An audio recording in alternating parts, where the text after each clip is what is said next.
முகமுடியை பாஜக அணிந்து வருகிறது. அவருடைய முகமுடி இன்று திருமதி ராதிகா. இங்க இருக்கிற ஃபேஸஸ் என்ன பண்ணிருக்கீங்கன்னு சொல்லுங்க. நீங்க மேக்கப் போட்டு வந்தாலும் சரி, திரு விஜய் பிரபாகர் அவர்களோ என்றுமே மோடியை எதிர்த்து பேச போவதில்லை, மோடியுடைய கொள்கையில எதிர்த்து பேச போவதில்லை. அவ்வளோ சீக்கிரம் மக்கள் யார் மேலே அனுதாபப்பட மாட்டாங்க. அது யார் மேலே படலையோ அவங்க தான் அதை பற்றி பேசுவாங்க. சார் நீங்க சரி ஓகே, திராவிடமே எடுத்துக்கோங்க. எங்க அப்பா பெரிய தூணா இருந்திருக்காரு திராவிட இயக்கத்துல. இன்னும் எக்ஸ்பீரியன்ஸ் சொல்ல முடியாது. ஏன் அப்படி சொல்றேன்னா, அவங்களுக்கு தான் ஃபர்ஸ்ட் தேர்தல், எனக்கு தான் ஃபர்ஸ்ட் தேர்தல், அவங்க தான் ஃபர்ஸ்ட் டைம் வேட்பாளர். என்னை பொறுத்த மட்டும் ரொம்ப முக்கியமான விஷயம் என்னன்னா, இந்த தேர்தல் கேப்டன் சம்பந்தப்பட்டது. இந்த தேர்தல் மோடி இந்தியாவுடைய பிரதமராக தொடர வேண்டுமா கூடாதா? உங்களுடைய பிரதான போட்டியாளரா நீங்க யார டிஎம்கே கேண்டிடேட்டை பார்க்குறீங்களா, கூட்டணி கேண்டிடேட்டை பார்க்க? நான் யாரையும் பார்க்கல. I am only coming forward as என்னால் இது செய்ய முடியும், இது செய்யக்கூடிய இடத்துல நான் இருக்கேன், செய்ய முடியுங்கிற நம்பிக்கை எனக்கு இருக்கு. நீங்க என்ன நம்புங்க, அவ்வளோதான். That is all how I am approaching the whole thing. எனக்கு I don't want to go into this. நான் அவன் சொன்னா இவர் சொன்னாரு. It's all a waste of time and waste of energy. Manickam Tagore அவர்கள் குறிப்பிடும் போது பிஜேபி வேற வேற ஃபேஸஸ்ல உள்ள வர ட்ரை பண்ணுவாங்க. அப்படிதான் இப்போ ராதிகா அவர்களையும் இங்க களமிறக்கி இருக்காங்க. இங்க இருக்கிற ஃபேஸஸ் என்ன பண்ணிருக்கீங்கன்னு சொல்லுங்க. நீங்க மேக்கப் போட்டு வந்தாலும் சரி, ஒளிஞ்சு மேக்கப் போட்டாலும் வெளியில நடிச்சு தான் ஆகணும். இது நான் ஒரு நடிகையா சொல்றேன். நீங்க ஒளிஞ்சு மேக்கப் போட்டாலும் நீங்க எங்க போனீங்க 5 வருஷம். அவங்களோட பின்புலம் திராவிட பின்புலத்துல இருந்து வரவங்க தான் இங்க. சரி ஓகே, திராவிடமே எடுத்துக்கோங்க. எங்க அப்பா பெரிய தூணா இருந்திருக்காரு திராவிட இயக்கத்துல. எல்லாமே ஓகே, பட் அது அவருடைய ஜேர்னி. அது எம்.ஆர். ராதா அவர்களின் ஜேர்னி. அவருடைய நிறைய thoughts, but is a very progressive man. நீங்க எங்க அப்பாவை பேச்சுங்க கேட்டீங்கன்னா ப்ரோக்ரெசிவ் திங்கிங் உள்ளவர். What is saying is progression. மக்களுக்கு என்ன தேவைன்னு பாருங்க. கரெக்டா? அதுதான் சொல்றாரு. அவர் இப்ப நீங்க பாஜகல இணைந்தது, பாஜக வேட்பாளராக களமிறங்கிறதுக்கு சந்தோஷப்பட்டிருப்பாரு. கண்டிப்பா அவரே சேர்ந்திருப்பாருன்னு நான் நினைக்கிறேன். Because it's full of progression. அவருக்கு ரிலிஜன் ஒரு பர்சனல் மேட்டருங்க. அது அவங்களுடைய விருப்பம். அவரும் he was not against any religion. இப்ப அவர் he didn't believe in certain things about the religion. நீங்க நிக்கும் போதே அது ஸ்டார் தொகுதியா மாறுது. கூட வேற இன்னொரு சினிமா பிரபலம் ராதிகா சரத்குமார் அவர்கள் பாஜகவின் சார்பா நிக்கிறாங்க. உங்களை மகன் மாதிரி அப்படிங்கிறாங்க ஒரு பக்கம். அது எப்படி இருக்கு உங்களுக்கு? அவங்களே தான் சொன்னாங்க, பர்சனல் லைஃப் வேற, இங்க வேட்பாளர் அரசியல் வரும்போது அது வேறன்ட்டு. அவங்க கட்சி அவங்க வியூகத்துக்கு ராதிகா சரத்குமார் மேடம் இறக்கியிருக்காங்க. இன்னைக்கு நாங்கள் இறங்கியிருக்கோம் எங்கள் கூட்டணி சார்பாக. கருத்து வேறுபாடு அப்படிலாம் எதுவும் இல்லைங்க. அவங்க பிரச்சாரம் கொஞ்சம் இன்எக்ஸ்பீரியன்ஸ்டு, நான் கொஞ்சம் அனுபவசாலி அப்படிங்கிற விஷயத்த முன்னெடுக்கிறாங்க. இன்எக்ஸ்பீரியன்ஸ்னு சொல்ல முடியாது. ஏன் அப்படி சொல்கிறேன்னா, அவங்களுக்கு தான் ஃபஸ்ட்டு தேர்தல், எனக்கு தான் ஃபஸ்ட்டு தேர்தல், அவங்க தான் ஃபஸ்ட் டைம் வேட்பாளர். அவங்க அவ்வளோ எக்ஸ்பீரியன்ஸாக இருந்தாங்கன்னா அவங்க கட்சி பாஜகவில் போய் சேர்த்து கூடாது. அதனால் அந்த டேர்ம் எனக்கு யூஸ் பண்ணக்கூடாது. இன்றைக்கி நாங்கள் ஒரு எம்பி எம்எல்ஏ எதுவுமே இல்லாத நேரத்தில் 25 வயசுலேயே எங்கள் கேப்டன் சிக்காக இருக்கும்போது எல்லா பொறுப்புகளும் எடுத்து நான் இன்னைக்கு கட்சிக்குள்ளே இறங்கி எல்லா மேலேருந்து கிளைக்கழக செயலர் பிரச்சனை வரைக்கும் நான் சந்திச்சிட்ருக்கேன். ஒவ்வொரு ஊருக்கு நான் போயிட்டுருக்கேன், ஒவ்வொரு நிகழ்ச்சியை நான் அட்டென்ட் பண்ணிகிட்ருக்கேன். மரியாதைக்குரிய ராதிகா அம்மா எத்தனை அவங்க கட்சிக்கார நிகழ்ச்சி அட்டென்ட் பண்ணியிருக்காங்க, எத்தனை ஊருக்கு போயிருக்காங்க, எத்தனை பிரச்சனையை சந்திச்சிருக்காங்க நம்மளுக்கு தெரியாது. ஆனால் நான் இது எல்லாமே பண்ணியிருக்கேன். எக்ஸ்பீரியன்ஸ் அவங்க வயசு வச்சு சொல்கிறாங்க. இங்கே வயசுக்கும் அனுபவத்துக்கும் நிறைய வித்தியாசம் இருக்குது.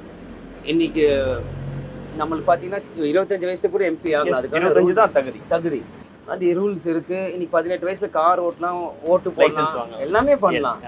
ஓட்டு 18 வயசு ஓட்டு போடுறவங்க எக்ஸ்பீரியன்ஸ் எல்லாமே ஓட்டு போட போகிறாங்க. அவங்களுக்கு ஒரு நாலேஜ் இருக்குல்ல. அதனால் இன்எக்ஸ்பீரியன்ஸ்ன்ற வேர்டெல்லாம் சும்மா அது சொல்லணுமேனு சொல்கிறது. அவங்க அம்மாவுக்கு ராதிகா அம்மாவுக்கு வயசுக்கு எனக்கு வேணால் அந்த எக்ஸ்பீரியன்ஸ் வேணால் சொல்லணும். அரசியலை பொறுத்த வரைக்கும் உண்மையில் நான் எக்ஸ்பீரியன்ஸ் ஜாஸ்தியாக இருக்குன்னு நான் சொல்லுவேன். ஏன்னா எனக்கு எல்லா பக்கமும் நான் போகிறேன்.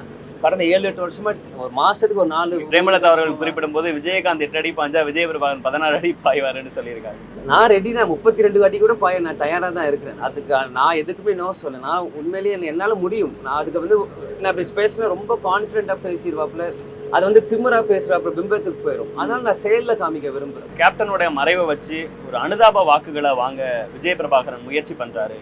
மக்கள் அதை வச்சு அவருக்கு ஓட்டு போட்டுருவாங்கன்னு நினைக்கிறாங்கிற ஒரு பிரச்சாரம் அது கேட்கறது எனக்கு கொஞ்சம் கஷ்டமா தான் இருக்கு. இருந்தாலும் நீங்க பதில் சொல்லணும்னு நான் நினைக்கிறேன். அவ்வளோ சீக்கிரம் மக்கள் யார் மேலே அனுதாபப்பட மாட்டாங்க. அது யார் மேலே படலையோ அவங்க தான் அதை பற்றி பேசுவாங்க. ஆனால் ராதிகா போகும்போது கூட்டம் வருதுல்ல. கூட்டம் சினிமா. அவர் ஒரு திரைத்துறையை சார்ந்தவர். அவர் தொழில் திரையில நடிகையாக இருப்பது, அந்த தொழில் காரணமாக அவரை பார்க்க வரலாம். அவரை பொறுத்த மட்டும் இல்லை. அதை பற்றி நான் ஒன்றும் சொல்ல விரும்பல. அதனால தான் என்னட்டுன்னா, முகமுடியை பாஜக அணிந்து வருகிறது. அவருடைய முகமுடி இன்று திருமதி ராதிகா. நாளை வேற யாராவது ஒரு முகமுடி இருக்கலாம். அவர்களை பொறுத்த மட்டும் அது முகமுடி. பாஜகவினுடைய RSSனுடைய முகமுடி. உண்மையிலேயே பாஜக RSS யார் என்றால் ராஜா. அவர்தான் உண்மையான பாஜக. ஆனால் முகமுடி வேறு முகமுடிகள் அணியப்படுகின்றன. இது பாஜகவினுடைய பழக்கம் எப்பொழுதுமே.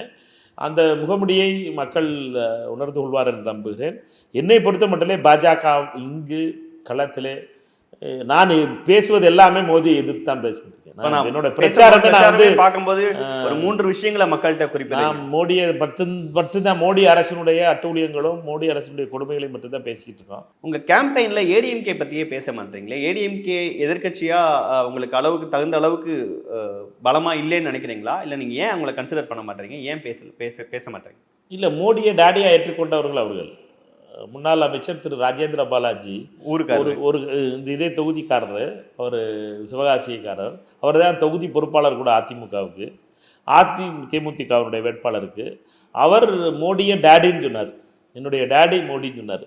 அதனால் என்னை பொறுத்த வரைக்கும் டேடி யார்?